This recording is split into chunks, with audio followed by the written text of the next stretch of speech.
Dans le ciel, les nuages s'amoncellent, l'averse guette. Mais ce n'est pas cette menace-là qui inquiète Claude Raffray. Depuis la fin juin, la dermatose nodulaire est en France. En Savoie et en Haute-Savoie, 33 foyers ont été identifiés.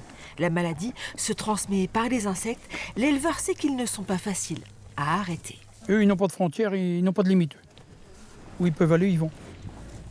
La Savoie, c'est loin et c'est proche, parce qu'avec tout l'acheminement de toutes les marchandises qui peuvent transporter les moustiques et tout, qui peuvent nous les amener, ça on n'en sait rien. Alors demain, si elle arrivait là, comment s'en séparer et quel impact sur nos élevages? Les éleveurs ont encore en mémoire la maladie de la vache folle, la fièvre afteuse.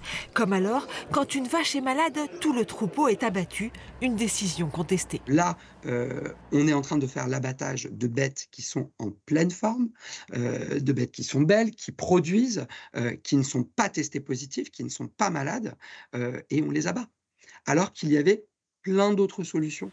Car autour des élevages touchés, la vaccination a débuté. 30 000 vaches ont reçu une dose. Cela devrait créer une ceinture pour contenir la maladie. Les mouches, les stomox et les tans qui font à peu près 7 km par semaine de distance, à peu près, ils ne vont pas faire des milliers de kilomètres en peu de temps. Donc s'il y a vraiment une ceinture vaccinale qui est faite autour des foyers, d'un rayon assez important, normalement les mouches, elles vont rester sur place et puis elles vont vivre leur vie de mouche et mourir sur place et ne plus transmettre la maladie. Mais le pire est toujours possible. Une mouche qui se glisse dans un camion de transport d'animaux ou une voiture de vacanciers. Il faut donc s'y préparer. Tout le monde doit se dire que dans son élevage, eh bien, il faut certainement réfléchir à ces solutions de filets brise-vent pour empêcher demain les insectes de rentrer, donc pouvoir en gros confiner nos animaux.